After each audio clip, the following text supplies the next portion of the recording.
ইউক্রেনে বিভিন্ন অঞ্চলে রাশিয়ার বড় ধরনের হামলায় 10 লাখেরও বেশি পরিবার বিদ্যুৎহীন হয়ে পড়েছে। আহত অন্তত 5 জন। এদিকে কিয়েভে শান্তি স্থাপন খুব বেশি দূরে নয় বলে জানিয়েছেন তুর্কি প্রেসিডেন্ট। অন্যদিকে রাশিয়ার কাছে অঞ্চল ছাড়তে যুক্তরাষ্ট্র ইউক্রেনকে চাপ দিচ্ছে বলে এক প্রতিবেদনে জানিয়েছে জার্মান সংবাদ মাধ্যম বিল্ড। আকাশপথে শনিবার ইউক্রেনের বিভিন্ন স্থানে বড় ধরনের হামলা চালায় রুশ বাহিনী। কিয়েভ বলছে এক রাতেই রাশিয়া 450টির বেশি ড্রোন ও 30টি ক্ষেপণাস্ত্র ছোড়ে, যার মধ্যে ছিল হাইপারসোনিক কিনজাল মিসাইল। হামলায় অন্তত 5টি অঞ্চল ক্ষতিগ্রস্ত হয়েছে। তাছাড়া সাময়িকভাবে বিদ্যুৎ বিচ্ছিন্ন হয়ে যায় জাপোরঝিয়া পারমাণবিক বিদ্যুৎ কেন্দ্র। এতে বিদ্যুৎহীন হয়ে পড়ে 10 লাখের বেশি পরিবার। তাছাড়া আসন্ন শীতে বিদ্যুৎ সংযোগ ফিরে পাওয়া নিয়েও বাড়ছে উদ্বেগ।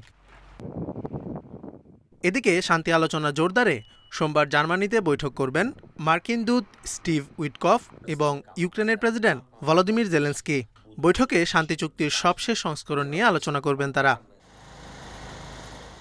ইউক্রেনে শান্তি স্থাপন খুব বেশি দূরে নয় বলে জানিয়েছেন তুর্কি প্রেসিডেন্ট। মার্কিন প্রেসিডেন্টের সঙ্গে শান্তি পরিকল্পনা নিয়ে আলোচনা করতে চান বলেও জানান রিসেপ তাইয়েপ এরদোয়ান।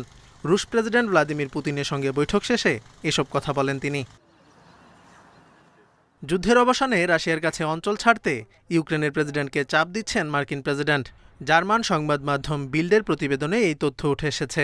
প্রতিবেদনে বলা হয়, গত মাসে দুর্নীতি কেলেঙ্কারি সামনে আসার পর জেলেনস্কির অভ্যন্তরীণ দুর্বলতা কাজে লাগাতে পারেন ডোনাল্ড ট্রাম্প। এদিকে ইউক্রেনকে কোনো ধরনের আর্থিক সহায়তায় অংশ না নেয়ার কথা সাফ জানিয়ে দিয়েছে ইউরোপীয় ইউনিয়নের সদস্য দেশ চেক প্রজাতন্ত্র। Jubayer Hussain, Independent news.